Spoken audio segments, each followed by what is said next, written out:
La première présentation, ça va être par Caroline Marchand, du Centre de formation de Saint-Anselme, dans Chaudière-Appalaches, Beauce. Toutes ces réponses-là sont bonnes. Hein? Oh, partout au Québec, oui, c'est vrai. Oui, ben c'est ça. C'est aussi Nancy Ouellette du Cégep de Victoriaville, qui va venir nous parler de l'adéquation entre la formation et les besoins du marché du travail. Puis Olivier Duprat de Gris Carrière qui va venir aussi nous parler d'adéquation. Et j'invite Caroline à commencer la présentation. Je pense qu'elle va être...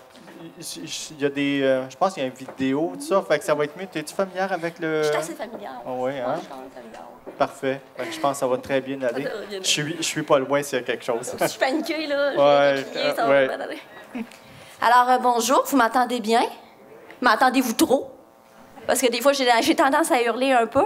Je suis contente de venir vous présenter ce beau projet-là aujourd'hui. Je suis très privilégiée là, de pouvoir vous présenter ça. C'est quelque chose sur quoi on a énormément travaillé, toute notre équipe au centre. Puis, je pense que le résultat est très satisfaisant aussi. Il s'agit de la formation en ligne en production animale, le diplôme d'études professionnelles en production animale.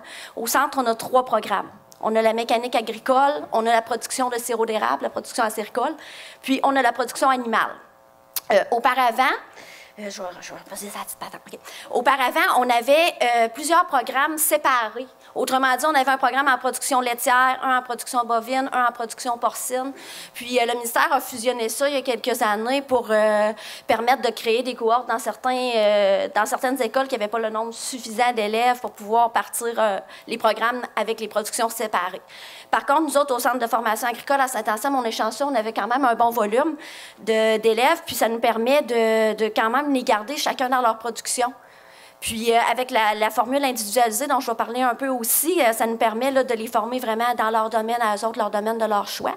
Donc, les options qu'on leur offre, c'est la production bovine, laitière, ovine et porcine. C'est les productions qu'on offre en ligne. À l'école, on a une approche par projet qui n'est pas en ligne. C'est-à-dire que là, on peut avoir des élèves qui vont venir sur place, qui vont se former en production avicole, par exemple, ou d'autres productions animales de leur choix. Mais en ligne, on a vraiment celles qui sont énumérées là. Parce qu'il a fallu monter la matière sur la plateforme informatique qu'on utilise pour les élèves, puis on l'a monté dans ces productions-là où il y avait plus de demandes. Puis, c'est une formation d'1 an. Ben là, il y en a qui ont débattu des records là, dans ce programme-là. Il y en a qui ont fait leur formation en 6 mois, ils ont clenché ça. Il y en a d'autres qui l'ont fait en 1 an et demi, rushé un peu plus. Il n'y a pas de problème. Les gens, on les accompagne là-dedans selon leur rythme d'apprentissage. Mais on estime à environ 1 an, cette formation-là. C'est une formation qui est en individualisé, donc j'en parlais un petit peu.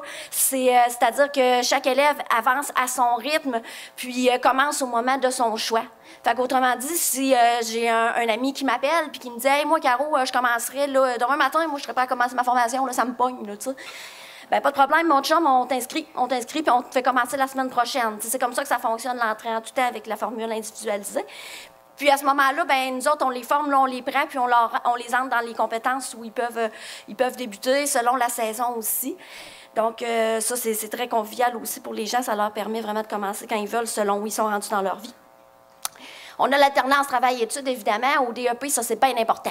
C'est bien important parce que c'est du monde qui veut du pratico-pratique. Fait qu'il faut qu'ils soient vraiment sur le terrain. Donc, travail-études, bien important. Puis, ben notre formation donne l'admissibilité aux aides à l'établissement. Là, j'ai marqué 120 000 entre parenthèses. Là, vous dites, elle est folle. Elle est folle, elle est complètement folle. C'est rien que 20 000 au DEP. C'est parce qu'il y a aussi des aides au niveau des fédérations. Puis, au niveau de la SRA, il y a des aides aussi pour les gens qui prennent la relève d'entreprises agricoles. Fait que tout ça cumulé peut mener jusqu'à 120 000 de prime à l'établissement, d'aide à l'établissement pour ces jeunes-là. Ça va? Oui. Dormez-vous? Non. OK. Vous le dites si vous dormez. OK. Les avantages de la formation en ligne, là, je passe vite là-dessus parce que je pense que vous y avez déjà pensé. Là, vous doutez un petit peu de quoi il s'agit. Là. Bien, évidemment, ça fait une grosse économie de temps. Les gens n'ont pas besoin de se déplacer. Fait que le temps que je suis pas dans mon pick-up à m'en venir le matin, bien, c'est du temps que j'ai pour étudier, faire ma formation. Économie d'argent, bon, ben, je chauffe les fameux frais de déplacement du pick-up en question qui me coûte un bras en gaz. Malgré que le gaz n'est pas cher, c'est moins pire que c'était, c'est moins un bon argument. Puis, ben, ça sauve l'hébergement pour des gens qui auraient besoin de déménager là, pour pouvoir venir suivre une formation s'ils restent vraiment dans le fin fond du profond. Puis, ben, ça permet de travailler en même temps qu'on fait la formation. C'est-à-dire qu'on parlait là, de constipation tout à l'heure. Ça, c'est un moyen de déconstiper un peu la patente. C'est qu'on permet aux gens de faire la formation à leur rythme. Et c'est sûr que c'est une formation à temps plein. Mais si moi, je travaille entre telle heure et telle heure, ben, je peux faire ma formation le soir, je peux la continuer, travailler ma matière. Je peux la travailler la nuit, le matin de bonne heure, selon l'horaire que j'ai. Fait que ça offre cette souplesse-là sans être nécessairement du temps partiel. Là, je vais vous présenter un petit peu la partie théorique de la formation pour que vous compreniez là, comment on peut apprendre à faucher en ligne, parce que c'est mystérieux, ça, pour les gens. Tu sais, comment je peux apprendre à faucher en ligne, ça n'a pas rapport. Ben, je vais vous montrer un petit peu de quoi ça a l'air, notre plateforme d'apprentissage. On a travaillé fort là-dessus. C'est mon collègue Gilles qui vous a fait une petite vidéo cute là, pour vous montrer un petit peu comment ça fonctionne, la plateforme. Fait que je vous présente ça si Dieu le veut. Dieu va-tu le vouloir? OK, elle a ma souris. Non, ça n'a pas marché. Attends. J'ai pesé trop. Non, je suis jammée, là. Faut que je retourne à ma Au secours, hein? Ah, help. Au secours. Help. C'est celle-là de là. C'est celle-là ici? Ouais, c'est celle-là de là, ouais. OK, comme ça. Ouais. Puis là, Tu après ça, on pèses dessus, faisait mettons. ça ici, là? Ouais. Ah oui.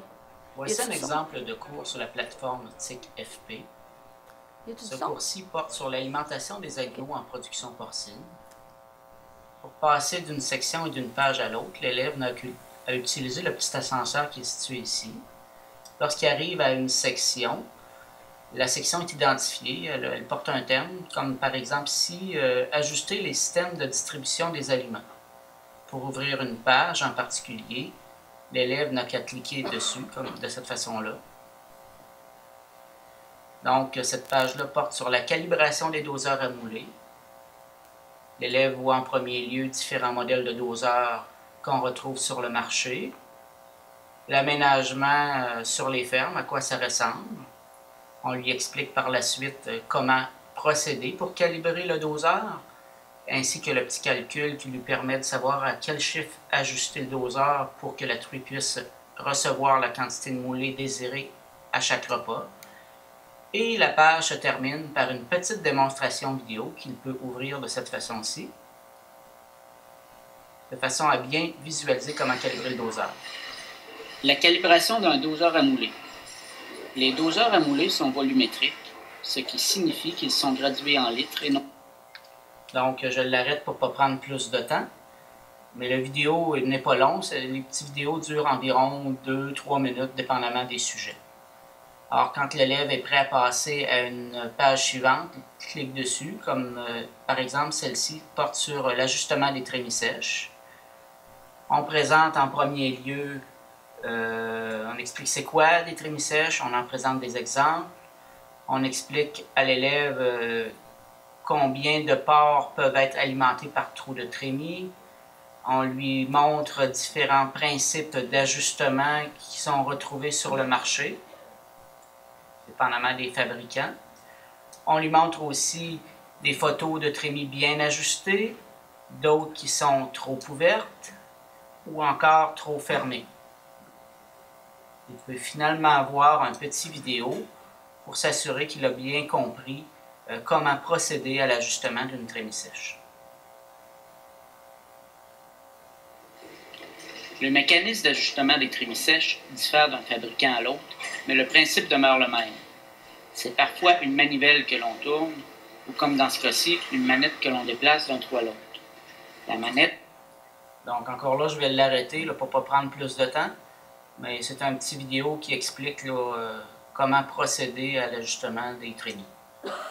À la fin d'une section, il y a toujours un questionnaire. Les questionnaires sont autocorrecteurs. Donc, l'élève a son résultat automatiquement. Celui-ci, c'est un questionnaire à choix multiples. On voit qu'il y a 9 questions. On peut faire afficher toutes les questions. L'élève lit la question et sélectionne la réponse qui lui semble la bonne et passe à la question suivante par la suite. Il y a différents modèles de questionnaires. Il y en a que c'est des associations, il y en a d'autres que c'est des menus déroulants, mais ils sont tous autocorrecteurs. Et il doit nécessairement les réussir pour être capable de passer à la section suivante. Donc, c'est fait le tour un petit peu de la présentation d'un module, comment ça fonctionne. Je vous remercie. Ça nous a fait plaisir. Donc, ça, c'est la plateforme TIC-FP que ça s'appelle. OK? Il y a plein de moyens d'apprendre en ligne, puis ça devient de plus en plus tendance dans plein de secteurs. Puis, nous autres, la plateforme qu'on a choisie au niveau de notre formation en production animale, ça s'appelle TIC-FP. C'est vraiment fait pour la formation professionnelle. Donc, très interactif. Puis, mais comme je vous dis, il y a plusieurs autres méthodes aussi d'apprendre en ligne qui sont différentes de celle-là. Donc, si je passe là-dessus. Là, il faut que je retourne à mon affaire. Tu sais, c'est ça, lui, il est comme pas interactif. Non, il n'est pas coopératif. Hein? Oui, on est comme pas amis. Non, ça, je pense qu'on était ici. Là. Hein? La suivante, ouais. Non. Tiens, OK, bon. c'est là que OK. Au niveau du matériel requis là, pour la formation théorique en ligne, ça prend évidemment un ordinateur, vous devinez. On le fournit aux élèves. On fournit un ordinateur à chacun des élèves. Quand ils s'inscrivent à la formation en ligne, on s'en va chez eux, on va les voir, on les rencontre, on leur explique le fonctionnement, on leur remet leur ordinateur. Puis, ça comprend une caméra web, un casque d'écoute et un micro. La connexion Internet, ils doivent la fournir. Les navigateurs Firefox ou Chrome sont installés déjà sur l'ordinateur qu'on leur fournit. Puis, on leur installe QuickTime puis le logiciel SIGA Finance aussi là, pour qu'ils puissent faire l'ensemble de leur formation. Au niveau de la partie pratique de la formation en ligne, c'est sûr que là, on n'envoie pas n'importe qui suivre cette formation-là en ligne. Autrement dit, si moi, mettons, j'ai décidé que je voulais avoir une chef pour faire ma pelouse dans le temps de Montréal, puis que je veux aller en production animale pour apprendre comment nourrir ma chef, bien, je ne suis pas la clientèle cible. T'sais. Malheureusement, parce que ça prend un certain nombre d'installations pour pouvoir suivre cette formation-là. Donc, ça prend au minimum un accès à des animaux, des bâtiments d'élevage, un accès à des champs cultivés, un accès à des tracteurs, machinerie et équipements, et un accès à un atelier de ferme avec de l'entretien, de la réparation, un poste de soudure. Là, si jamais la personne me dit, ben moi, je m'inscrirai en ligne, j'ai tout ce qu'il faut, sauf une affaire là-dedans. Ben oui, tu peux t'inscrire en ligne, il n'y en a pas de problème. Ce que tu n'as pas dans la liste que je te demande d'avoir là, ben tu viendras à l'école juste pour cette affaire-là. Si ça te demande une semaine à l'école, c'est quoi dans toute ta formation? Tu sais, tu es sûrement capable de te libérer une semaine. Fait qu'il y a toujours moyen de faire un petit hybride à ce niveau-là.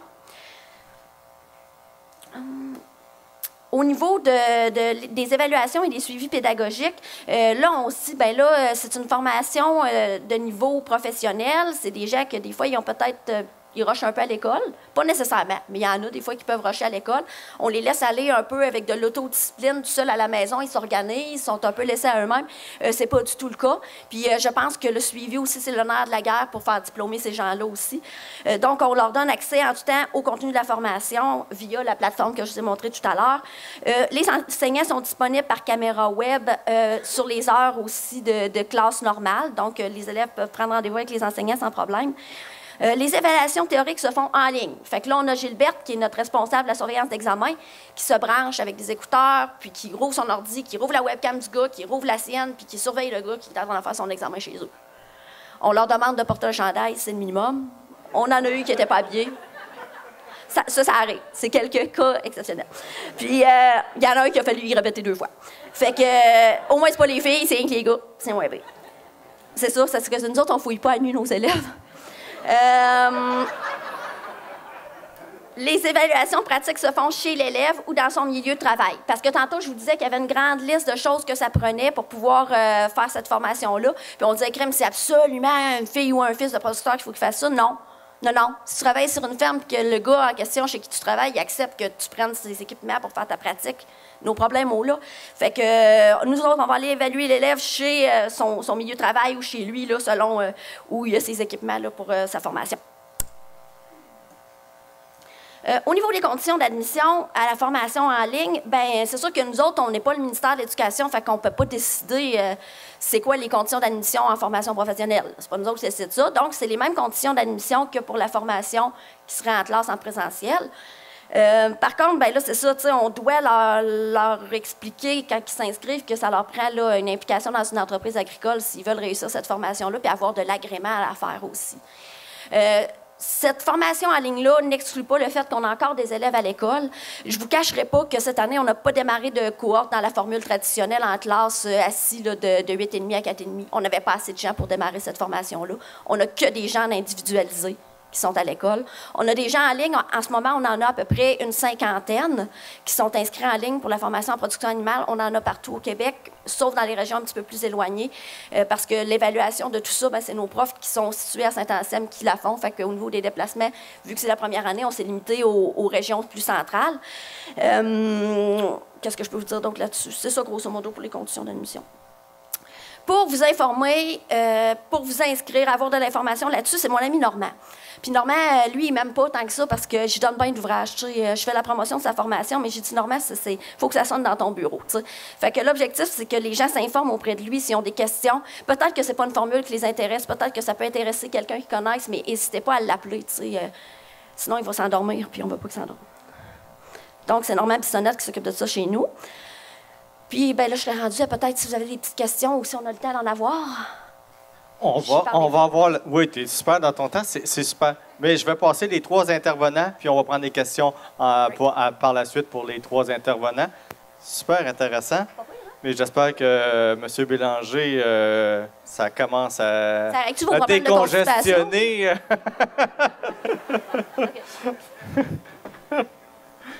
Je pense qu'on a... Félicitations.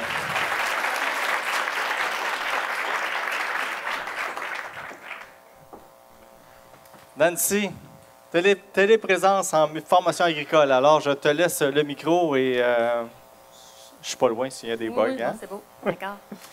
Alors, bonjour tout le monde. Je suis Nancy Ouellette. Je suis conseillère pédagogique au Cégep de Victoriaville à la formation continue. Et je suis ici aujourd'hui pour vous présenter notre projet pilote, notre expérimentation de la téléprésence dans notre programme d'AEC, en gestion d'entreprise agricole, donc un programme qui s'adresse aux adultes. J'espère que je vais aussi pouvoir démontrer à M. Bélanger qu'on commence à se déconstiper dans les cégeps. Alors, le Cégep de Victoriaville a commencé à expérimenter avec la formation à distance il y a déjà 5 ans. On a commencé avec un programme qui est en fait complètement en classe virtuelle, c'est-à-dire que tous les élèves sont à la maison en ligne, l'enseignant également. Ça va très bien. On est rendu à notre 5e cohorte qui débute en fait cette semaine. C'est un programme qui n'est pas dans le domaine agricole. Et depuis l'automne dernier, on a une cohorte en téléprésence, c'est-à-dire qu'on a une classe qu'on a aménagée où il y a des élèves en classe et il y a des élèves qui s'ajoutent à distance. Je vais vous montrer de quoi ça a l'air dans 2 secondes. Et c'est l'attestation en gestion d'entreprise agricole, donc un programme qui se donne 2 jours semaine, 2 journées complètes par semaine, de novembre à avril, donc un horaire qui est vraiment adapté à la clientèle. Et ce programme-là est sur 2 ans. C'est un horaire qui est bien apprécié de la clientèle. On a considéré différentes approches et technologies pour l'AEC en gestion d'entreprise agricole. On a considéré la classe virtuelle, le même concept que notre autre programme, donc où tout le monde serait en ligne, en direct, mais ça ne répondait pas aux besoins. On a toujours des demandes pour des gens qui veulent venir en classe. On n'a pas beaucoup de cégeps qui donnent ce programme de formation-là en classe au Québec. Alors, on a quand même une bonne demande de clientèle de gens qui préfèrent là, se présenter sur place.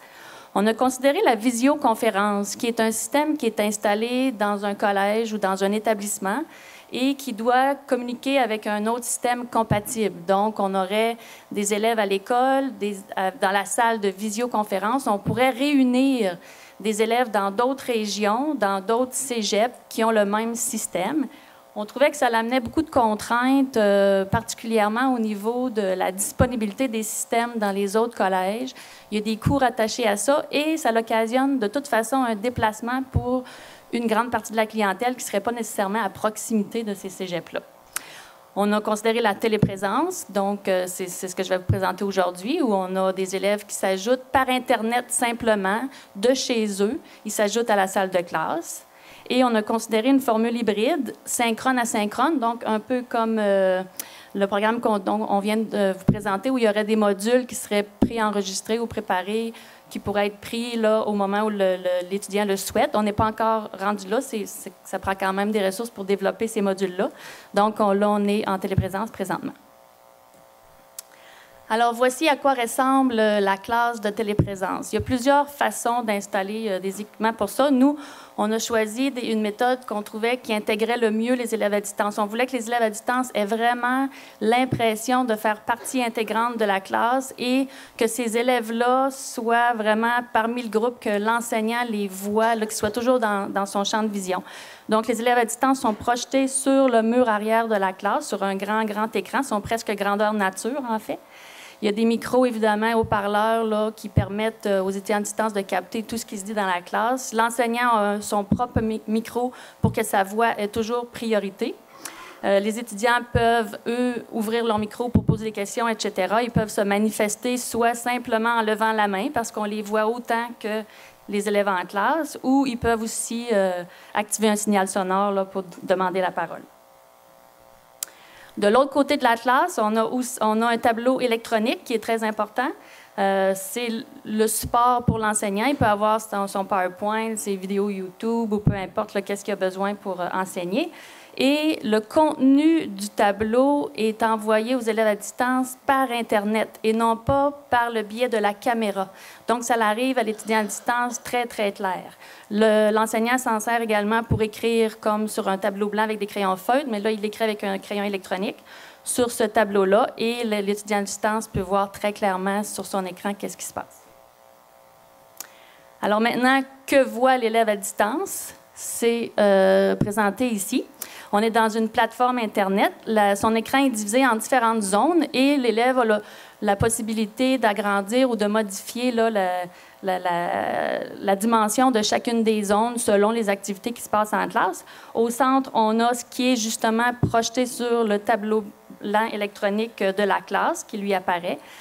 En haut, il y a une série de vignettes vidéo, dont celle de la classe et celle des autres élèves à distance. Et à gauche, il y a toutes sortes de contrôles que l'élève peut utiliser là, pour se manifester, ouvrir son micro, etc. C'est très convivial. Autant les enseignants que les étudiants, 10 minutes, là, puis on est à l'aise avec la plateforme. Il y a différentes façons d'interagir. Je vais juste passer vite ici. Tout le monde peut écrire au tableau, que ce soit l'enseignant, que ce soit les élèves en classe. S'ils se lèvent debout, ils peuvent aller écrire au tableau. Les élèves à distance vont le voir. Et les élèves à distance peuvent également écrire au tableau et ça va apparaître dans la classe. Eux vont se servir plus de leur clavier que de leur souris, parce que ça va mal écrire avec une souris. Et il y a toutes sortes d'activités où on peut les faire intervenir là, quand il y a des idées qu'on veut, des brainstorming, etc. On a aussi aménagé la salle de classe pour qu'on puisse travailler en équipe avec les élèves à distance parce que ça fait partie de la pédagogie.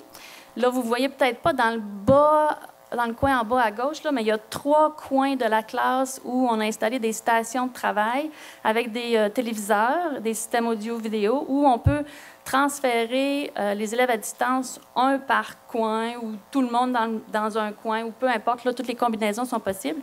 Et les faire travailler directement avec des élèves en classe pour différentes discussions, travaux en équipe, etc. C'est très apprécié des deux, en fait, parce que ça leur permet d'apprendre à se connaître là, davantage. En dehors des heures de classe, il y a comment on fait pour encadrer les élèves à distance, puis curieusement, ça se passe exactement comme pour tous les élèves de la formation continue, puisque de toute façon, à la formation continue, les enseignants ont rarement un bureau assigné, qui leur est assigné au collège. Ils viennent et ils vont. Alors, tous les moyens d'encadrer les étudiants, d'échanger avec les étudiants, il y en a plusieurs. Et ils sont les mêmes pour les élèves à distance. Donc, on a une plateforme, un portail, en fait, Internet, où l'enseignant peut déposer des documents, l'élève peut aussi déposer ses travaux, faire la remise de ses travaux. Il y a un courriel à l'intérieur du portail pour qu'ils puissent communiquer. Ça se passe aussi 15 minutes, une demi-heure avant le début des cours, sur rendez-vous, à la pause, à la fin du cours, que ce soit un élève en classe ou à distance, il peut discuter avec l'enseignant s'il y a des questions particulières. Ça se passe avec Skype, ça se passe par téléphone. La seule méthode qui n'est pas utilisée par les élèves à distance, c'est une rencontre planifiée en personne, mais c'est quand même assez rarement utilisé par les élèves en classe. Alors, pourquoi on voulait développer la formation à distance au Cégep de Victoriaville? Je pense que la plupart des enjeux ont été nommés. Je vais quand même passer rapidement. Entre autres, c'est en général, pas seulement pour l'AEC, mais en général, c'est qu'en région, On a parfois de la difficulté à répondre aux besoins de la main-d'œuvre parce que le bassin est trop limité. On n'arrive pas à former des groupes. Donc, la possibilité d'ajouter quelques élèves, ça permet de former des gens locaux pour répondre aux besoins locaux, tout en répondant à des besoins de d'autres personnes qui veulent s'ajouter. Assurer la pérennité, la rentabilité des programmes. Quand on a la stabilité, j'aurais pu écrire aussi la stabilité des programmes. Si on passe tout droit une année parce qu'on n'a pas assez d'inscriptions, on perd la plupart de nos enseignants. Puis là, c'est à recommencer la fois suivante. Si on attend 2 ans, souvent, on est capable de cumuler des inscriptions, mais là, on n'a plus la même équipe d'enseignants. Donc, c'est plus compliqué. La qualité du programme n'est pas la même. Favoriser une offre de formation plus diversifiée. Dans notre programme, que ça fait 5 ans qu'on a en ligne, les enseignants ne viennent pas. Il n'y a pas seulement les élèves qui peuvent être à distance, il y a des enseignants ou des conférenciers. Donc, dans ce programme-là, les enseignants viennent de d'autres régions du Québec. On est capable de faire appel à des experts qui viennent de d'autres régions. Donc, c'est super intéressant. Et j'aurais pu le mettre en premier, là, mais bien sûr, un des éléments, c'est de permettre à des participants éloignés de suivre des formations qui sont offertes à notre collège, pas pour qu'ils n'aillent pas dans leur propre collège. Ce n'est pas la clientèle qu'on vise. On ne va pas ouvrir dans des programmes qui se donnent ailleurs nécessairement, mais c'est pour des formations qui sont soit exclusives à notre collège ou pour des domaines qui sont pas offerts dans toutes les régions ou peu offerts dans d'autres régions. Vu qu'on est serré dans le temps, je vais passer ici. Particulièrement pour l'AEC en gestion d'entreprise agricole, alors c'est quoi les besoins particuliers pour ce programme-là? On avait comme des difficultés périodiques de recrutement, donc on arrivait toujours à 12, 13 élèves à chaque année, puis c'est comme vraiment borderline, la rentabilité de partir avec un groupe comme ça, parce qu'on en perd toujours quelques-uns en cours de route, c'est normal. Bassin limité, évidemment. La répartition de la clientèle sur un grand territoire, c'est Centre du Québec, Mauricie, que le cégep doit couvrir normalement. Donc, ça fait longtemps qu'en Mauricie, ils nous demandent d'aller donner une cohorte de l'autre côté de la rivière. Et plutôt que de faire ça, on a choisi d'inviter les gens de l'autre côté de la rivière à rejoindre le groupe chez nous. Il y a certaines régions du Québec qui ne sont pas desservies pour cette attestation-là. Évidemment, ça permet la conciliation travail-études, travail-famille-études de la clientèle parce que les adultes sont souvent des gens impliqués dans les travaux de la ferme. L'offre à distance, il y en avait déjà une, mais était limitée en soirée. Nous, on a l'autre aspect qui est de jour, qui répond à des besoins de certaines personnes. Et c'est ça, il y a toujours une demande de plus en plus présente là, pour se joindre à des groupes en classe. Des facteurs de succès, on pourrait faire 20 minutes juste là-dessus, même plus. Je vais juste donner les principaux. Préparation et support technique, autant pour les enseignants que pour les élèves.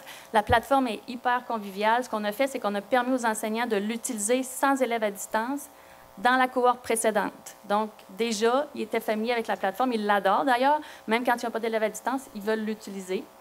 Ensuite de ça, quand arrive le moment de débuter, à chaque début de session, on leur promet un support. Bien, il y a eu de la formation, puis ça a été quelques heures de formation seulement qu'on a besoin. On a aussi fait en sorte que les enseignants vivent ou expérimentent. On a simulé le fait qu'eux étaient les étudiants puis qu'ils devaient écouter une formation qui se donnait sur leur ordinateur pour qu'ils voient là, ce qui se passe pour les élèves à qui ils enseignent à distance. On leur donne aussi du support là, directement dans la classe à chaque début de cours. C'est toujours le moment le plus stressant, le début du cours. Est-ce que le système va démarrer? Comme ici tantôt, là, est-ce que je vais être capable de changer mes diapositives? Donc, on s'assure, ils ont des fiches, des aides-mémoire dans la classe, mais on s'assure qu'on est là au moins au début de la session, jusqu'à temps qu'ils nous disent « c'est beau, je me débrouille ». On a mis un téléphone juste sur le bureau du prof. Ils peuvent nous appeler.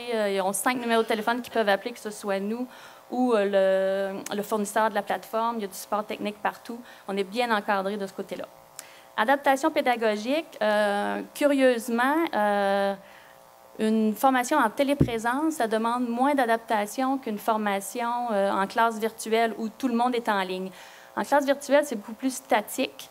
Les micros, pour la plupart du temps, sont tous fermés. Il n'y a que l'enseignant qui parle, donc c'est silencieux. Il n'y a pas beaucoup de dynamique. En téléprésence, la dynamique de la classe, elle est là. Mon prof qui fait ses 2 kilomètres à chaque cours, il continue de faire ses 2 kilomètres à marcher partout dans la classe. On le perd de temps en temps du champ de vision de la caméra, mais il revient la plupart du temps. Les élèves en classe vont intervenir spontanément, ce qu'on fait moins en ligne.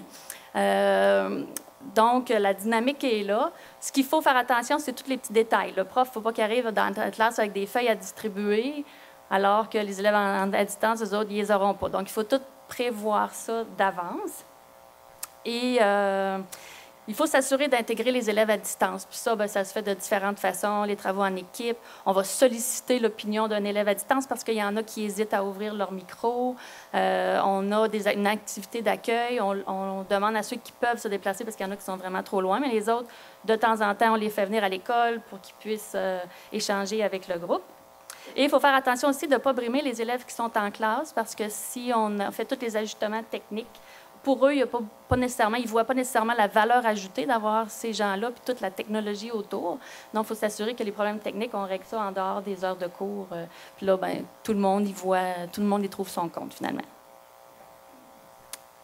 Il y a eu des bénéfices collatéraux. Ça fait juste depuis novembre qu'on a commencé, mais on a eu une personne qui a eu une opération qui est en convalescence pendant 6 semaines, qui a pu continuer sa formation comme si de rien n'était à la maison. C'est un élève en classe, mais là, il s'est installé à distance le temps de sa convalescence. Une mère qui allaite. On en a eu en classe, mais c'est beaucoup plus facile à la maison. Le micro est fermé, donc si le bébé pleure, on ne dérange pas le reste de la classe, on n'est pas obligé de sortir. C'est un outil de rattrapage pédagogique en cas d'absence. Tous les cours sont enregistrés et sur demande, on peut donner accès pour reprendre un cours qu'on aurait manqué parce qu'on était malade. Ou on peut faire un retour sur ce qui a été dit en classe, autant les élèves que les enseignants. Portrait de la cohorte actuelle, on a débuté avec 18 élèves, dont 3 à distance. Après la première session, on est rendu à 15 élèves, dont 4 à distance. On a eu un échec d'un élève en classe, un abandon d'un élève en classe pour raison financière. On a eu un abandon d'un élève à distance pour une grossesse, la personne était fatiguée. Elle va le reprendre l'an prochain. Puis il y a 2 élèves en classe qui sont transférés à distance, qui faisaient 1 heure de route, 1 heure et demie de route pour venir à l'école, puis que là, ils ont vu l'avantage et comment ça pouvait être facilitant, puis qu'ils ont choisi de s'en aller à distance. Ça donne juste là, le portrait de ce qu'on vit présentement. On n'a pas des statistiques là, de plusieurs années encore. Là, on commence. On n'a pas nécessairement... On n'anticipe pas plus d'abandon des élèves à distance que des élèves en classe. Alors, ce qu'en pensent, pour terminer, ce qu'en pensent les élèves à distance, les élèves en classe, les enseignants, ça va bien. En général, on est vraiment agréablement surpris. On n'a pas eu beaucoup de problèmes techniques. Les élèves à distance sont super heureux. Ils peuvent bien suivre. Sont heureux de pouvoir participer à la formation, ce qu'ils n'auraient pas fait autrement. Les élèves en classe trouvent ça génial pour les élèves à distance qui puissent être là. Et ils trouvent aussi super intéressant de pouvoir reprendre des cours manqués. Les enseignants, bien, au début, il y avait extrêmement peur. Là, le petit dessin qui est complètement à droite, là, la petite face là, qui fait « Ah! » c'est la réaction que j'ai quand je leur en parle. Mais après 1 heure environ où on utilise la plateforme en pratique, ils voient que finalement, c'est pas très compliqué. Puis qu'on a 2 projecteurs à ouvrir le matin au lieu de 1, puis on pèse pour ouvrir le micro, ouvrir la caméra, puis c'est beau là, pour le 90 % des activités qui se passent dans la classe. Alors, ça conclut ma présentation.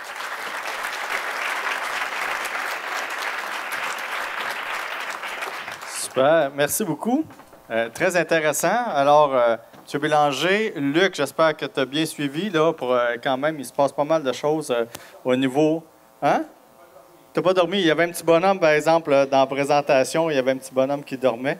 Pendant que je monte la présentation à Olivier, je vous invite aussi à compléter au fur et à mesure le bulletin des professeurs. Hein? Vous êtes les étudiants, vous évaluez les profs en avant. Ça peut être vu comme ça. Alors, Olivier, tu vas nous faire le lien entre le secteur classique de la formation et les PAMT. Tu vas nous entretenir. D'un projet, dans le fond, qu'on a eu de passerelle entre les programmes d'études, le programme d'études de production animale, qui est un programme de DEP secondaire, et les normes professionnelles, donc les programmes d'apprentissage en milieu de travail, ouvriers en production laitière et ouvriers en production porcine. Donc d'abord, je vais mettre un peu en contexte pourquoi ces travaux-là ont eu lieu. Ensuite, je vais décrire la méthodologie. Je vais regarder un peu l'équivalence qu'il peut y avoir entre... on lit ici CQ. CQ, c'est certificat de qualification. C'est le certificat qu'on reçoit lorsqu'on complète un programme d'apprentissage en milieu de travail ou ça peut être aussi un processus de reconnaissance des compétences de la main-d'œuvre. On va le faire dans les 2 côtés. Donc, c'est quoi les équivalences du certificat de qualification au DEP et l'inverse? Et on va regarder un peu les perspectives, qu'est-ce que ça fait maintenant d'avoir une passerelle entre le secteur de la formation du ministère de l'Éducation et celui d'Emploi Québec. Donc, pourquoi ces travaux-là ont lieu? Pourquoi on a essayé de faire des passerelles entre nos différents systèmes de formation? D'abord, il y a 13 pistes d'action qui ont été présentées au Forum national d'adéquation formation-emploi en juin 2011. Donc, en 2010-2011, il y a eu une tournée de 2 ministères pour essayer de trouver des moyens pour qu'il y ait une adéquation entre la formation qui se donne et les besoins du marché du travail. Donc, dans les 13 pistes, il y avait une piste, la piste 3, qui se déclinait en deux, donc la piste 3B qui disait que les gens du milieu, ce qu'ils voulaient, c'est d'établir des critères de reconnaissance communs entre le système du ministère de l'Éducation et les normes professionnelles de la Commission des partenaires du marché du travail. Donc, au niveau de la Commission des partenaires et du ministère, on est arrivé avec un objectif, c'était de créer justement des passerelles, créer des ponts entre les différents programmes qui ont souvent été développés en parallèle. Les méthodologies sont un peu différentes, les objectifs des programmes sont différents. Donc, un programme de DEP, c'est un programme qui mène au seuil du marché du travail, tandis qu'un programme d'apprentissage en milieu de travail ou normes professionnelles, c'est un programme qui est, on dit, en plein exercice du métier. Le moyen qui a été pris pour créer des passerelles, c'est d'abord de comparer les programmes. Donc, une comparaison entre les normes professionnelles et les programmes d'études.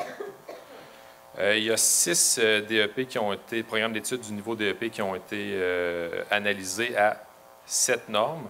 Pourquoi 7? C'est à cause du DEP production animale. Le DEP en production animale, c'est un programme qui est générique. C'est un nouveau programme. C'est un programme qui inclut les productions laitières, porcines, ovines, bovins de boucherie, chèvres, grand gibier et ratites. C'est un programme de 20 compétences obligatoires. Quelqu'un qui fait un DEP doit être compétent dans les 20 aspects.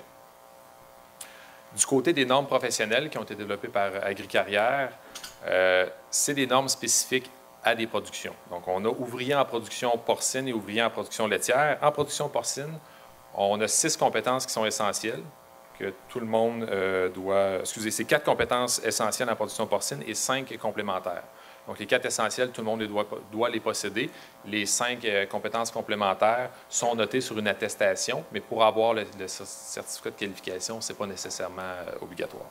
Et en production laitière, c'est 6 compétences essentielles et 5 complémentaires.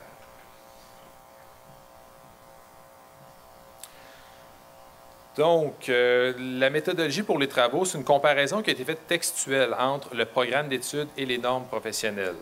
Ce que ça veut dire, c'est qu'on n'a pas utilisé les autres documents que vraiment le programme d'études et la norme. Donc, des outils d'enseignants, des outils d'évaluation, de reconnaissance des compétences, de reconnaissance des acquis, ou même les carnets d'apprentissage et les guides du compagnon du programme du PAMT.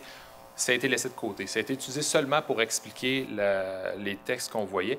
Ça va expliquer un petit peu plus loin quand on va regarder les équivalences, pourquoi, peut-être vous allez vous poser des questions, mais pourquoi tel élément n'est pas reconnu? C'est une question méthodologique, mais on se devait de fonctionner comme ça, de seulement fonctionner avec les parties qui sont prescriptives des programmes. C'est une comparaison qui a été faite dans les deux sens. Une des raisons, c'est que, je vais vous donner un exemple, si on dit une compétence du DEP qui est nourrir les animaux, et du PAMT, qu'il y en a une qui est appliquée à un programme d'alimentation aux animaux porcins. Si on regarde la compétence du programme d'apprentissage, de mémoire, c'est le programme d'apprentissage, est plus complexe. Donc, c'est pour ça qu'on ne peut pas, c'est pas parce qu'une compétence du DEP est reconnue qu'on peut reconnaître l'équivalent de l'autre côté. C'est pour ça qu'on a dû le faire dans les deux sens. Donc, comme je disais, les outils de RAC et de RCMO ont été exclus. Et pour faire ces travaux-là, c'est un consultant qui a fait d'abord un premier travail d'analyse et ça a été validé ensuite par des enseignants et des experts du milieu. Du côté des experts du milieu, c'était 2 personnes d'Agricarrière, une spécialisée en production laitière et une en production porcine. Même chose pour le monde du travail, c'était une personne spécialisée en production porcine et Michel Chassé en production laitière que j'ai croisé aujourd'hui qui a participé à ces travaux-là. Juste vous rappeler qu'à ce stade-ci, on a fait une comparaison, mais on n'a pas de directive des ministères savoir comment ça va être appliqué. Sinon, ce ne serait pas moi qui serais ici, ce serait quelqu'un du ministère. Donc, ça, je viens vous montrer la comparaison. Ça montre un peu le potentiel qu'on a, mais c'est ça, on n'a pas encore la finalité de cette comparaison-là. Donc, d'abord, on va regarder un petit peu qu'est-ce qui peut être équivalent. Là, ça se peut que je me trompe que je dise reconnu, mais ce n'est pas vrai, c'est vraiment équivalent. On ne sait pas si c'est les ministères qui vont décider si les compétences vont être reconnues d'emblée d'un système ou l'autre. Donc, les compétences équivalentes au programme d'études pour un individu qui possède un certificat de qualification comme ouvrier en production laitière. Moi, j'ai complété un PAMT en production laitière. Voici, je vous répète, il y a 20 compétences. Là. Pour les 10 premières compétences, il y en a 2 qui peuvent être reconnues. Donc, se situe au regard du métier et de la démarche de formation, c'est reconnu. Et amorcer l'exercice du métier. Vous regardez dans les compétences, bon, vous pouvez dire, dommage, ça a été plaisant qu'il y en ait davantage. Par contre, si on regarde au niveau de la conduite de tracteur, de la récolte de produits végétaux, de l'épandage de fumier et de la préparation primaire des sols, quand la norme professionnelle a été bâtie en production laitière, on visait davantage quelqu'un qui est dans l'étable. Donc, c'était normal pour nous que ces compétences-là ne soient pas reconnues, équivalentes. Par contre, AgriCarrière développe actuellement une norme professionnelle pour des opérateurs de machinerie agricole, donc, qui vont toucher davantage ces compétences-là. Maintenant, pour les compétences de 11 à 20 qui touchent davantage la production, qu'est-ce qui touche aux animaux, seulement 2 qui ne sont pas, 3 dans le fond qui ne sont pas reconnus, donc au niveau du soudage, la compétence 14, la 17, implantation des cultures, et la 18, l'entretien des cultures. Donc, au total, pour ce programme-là, c'est 9 compétences sur 20 qui sont reconnues. En production porcine, et voilà, ça ne bouge pas. Il y a 3 compétences là, dans les 10 premières qui sont reconnues. Ça se ressemble beaucoup. Bon, nourrir les animaux, c'est reconnu dans ce cas-ci. Et au niveau, bon, c'est ça, dans les autres compétences, même chose, là, au niveau des cultures et du soudage, l'entretien des machineries, c'est moins présent dans cette norme-là. Donc, il y a encore là 9 compétences sur 20 de quelqu'un qui a un certificat de qualification en poche. Ça va être automatiquement, ça va être équivalent au diplôme d'études professionnelles. Si on fait le chemin inverse, puis on regarde quelqu'un qui a un diplôme d'études professionnelles et qui quelles compétences sont équivalentes au certificat de qualification. Si on regarde pour ce qui est de la production laitière, c'est 8 compétences sur 20. C'est seulement assurer la propreté des aires de production laitière, puis au niveau de l'alimentation, qu'il y avait des différences dans les 2 programmes. La norme professionnelle est plus exigeante que le DEP. Donc, au niveau ensuite de la production porcine, il y a 4 compétences qui sont de quelqu'un qui a un DEP. Donc, au niveau, les 4 premières essentielles, malheureusement, là, les compétences ne sont pas équivalentes. Puis, dans les compétences complémentaires, assister les truies et les porcelets dans des unités de mise bas, la norme était plus exigeante. Principale raison, ça peut paraître spécial, là, que bon, quelqu'un qui a un DEP ne va pas reconnaître ces compétences-là. C'est simplement que la norme professionnelle était très exigeante au niveau de la biosécurité. Davantage que le programme d'études, mais actuellement, c'est regardé par le ministère pour justement comprendre pourquoi le programme d'études n'atteint pas le même standard que la norme. Donc, on attend sous peu là, des réponses au niveau des ministères là, pour voir peut-être que l'aspect biosécurité dans les programmes pourrait être bonifié. Donc, ces programmes-là, on est présentement, comme je vous dis, on est en attente de directives quant à la mise en œuvre. Ça devrait arriver sous peu. On pensait aujourd'hui pouvoir vous donner davantage de détails à ce sujet-là. Par contre, actuellement, avec les travaux qui ont été faits, on sait qu'on a une passerelle entre 2 référentiels. On a l'information pour dire, bien, voici quelqu'un qui a un certificat de qualification, voici ce qui est équivalent pour le diplôme d'études professionnelles et inversement. Donc, les possibilités qu'on peut entrevoir à ce stade-ci, c'est d'abord d'adapter les parcours de formation pour quelqu'un qui possède un certificat de qualification ou un diplôme d'études professionnelles. Quelqu'un qui a complété un PAMT, peut-être qu'au départ, là, la personne, son patron l'a convaincu de faire un PAMT. Souvent, bon, ça peut être quelqu'un, je ne sais pas, qui a peut-être pas nécessairement des bonnes expériences au niveau scolaire, commence sa formation, peut développer un intérêt puis dire, bon, mais je vais aller voir du côté du diplôme d'études professionnelles pour compléter justement ma formation. Donc, il peut y avoir un potentiel là pour des gens qui voudraient justement compléter, aller chercher quelque chose de plus au niveau du DEP. Et aussi, bon, on parle de la prime d'établissement, quelqu'un qui a rien, dans le fond, qui n'a aucun diplôme, qui a fait un programme d'apprentissage sur la ferme, une ferme familiale, bien, pourrait décider d'aller au DEP. Au lieu de faire la formation au complet, bien, avoir une formation, on va dire, raccourcie, là, pour éviter que la personne fasse 2 fois les mêmes apprentissages. Et ça pourrait aussi faciliter les processus de RAC et de reconnaissance des compétences de la main-d'œuvre pour faire en sorte que, justement, bon, des compétences soient reconnues. Ça pourrait être automatiquement ou autre, là. Donc, de faciliter ces parcours-là. Donc, pour ce qui est de ce qui s'en vient, des nouvelles, comme je dis, ça devrait être sous peu. D'ici là, c'est sûr que nous, à Agricarrière, on cogite un peu par rapport à ça pour voir qu'est-ce que ça pourrait apporter, quel type de projet on pourrait faire pour adapter les parcours de formation au secteur. Voilà.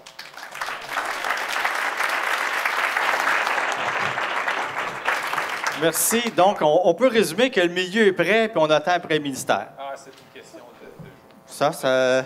Bon, je vais prendre 2, 3 questions. J'ai un abonné aux questions.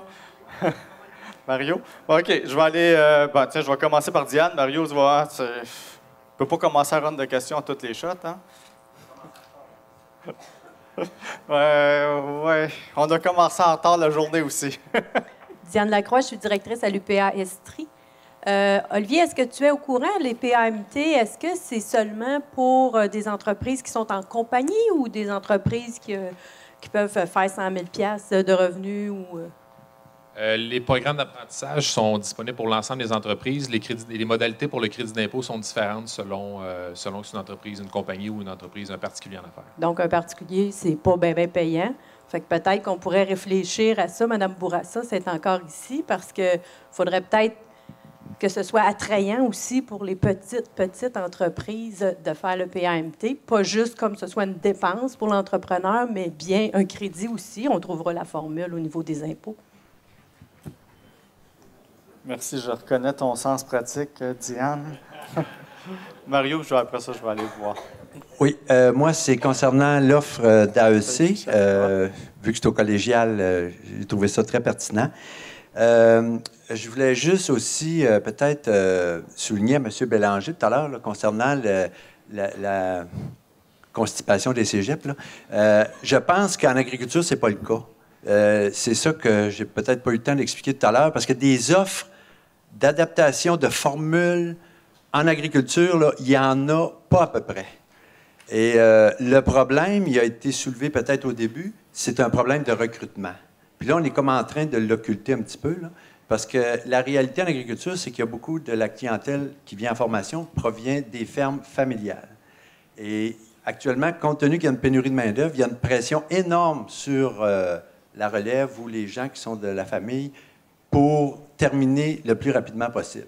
Et ça, ça crée quelquefois des distorsions.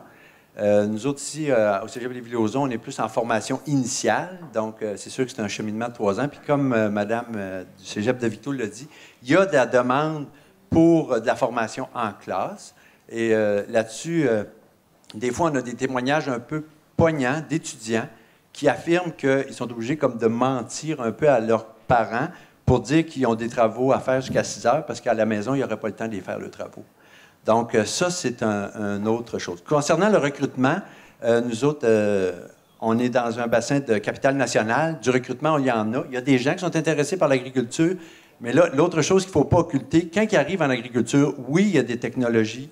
Oui, il y a des jobs qui sont le fun, mais quand les producteurs, on dirait qu'ils les gardent pour eux autres, ces jobs le fun-là. Et il reste toujours le parc à tard. Ça ne sert à rien de montrer aux étudiants, de conduire des tracteurs avec de la technologie, du GPS, etc., si quand ils arrivent dans le milieu du travail, on ne leur laisse pas les tracteurs. Donc, ça, c'est un chose. Mais au niveau du recrutement, Mario, il y en a.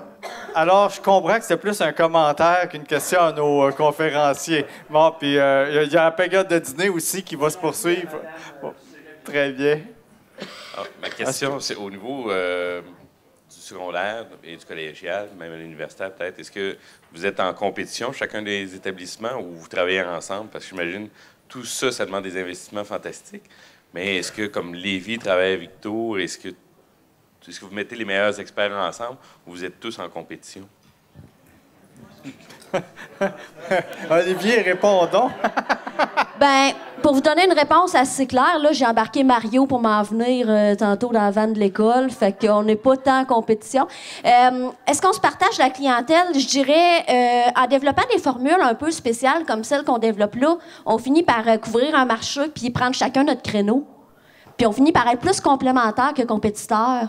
Puis moi, personnellement, puis probablement que ça se fait ailleurs aussi, j'hésite pas à envoyer des gens au collégial s'ils ont des projets de ferme où ils vont avoir à administrer une ferme puis qu'ils vont avoir besoin de notions de gestion parce que moi, j'en donne pas de notion de gestion chez nous. Ça. Fait que je pense que c'est complémentaire. Je peux pas dire qu'on est tant en compétition que ça. Là. Merci. Mais ça, c'est mon avis. Non, mais je la partage, puis je comprends qu'il y a une évolution aussi. On passe d'un modèle qui était territorial, régional, puis on s'en va plus dans le virtuel, le e-learning. Donc, c'est certain qu'on modifie les barrières. Mais effectivement, il y a toujours un peu une certaine compétition entre les différents ordres d'enseignement, puis je pense que ça va demander une certaine adaptation. Michel, madame, je ne pourrais pas prendre votre question parce qu'on est déjà pas mal en retard, mais Michel, on va terminer avec toi. J'espère que c'est une Chassé, producteur laitier. C'est juste une question pratique au niveau virtuel.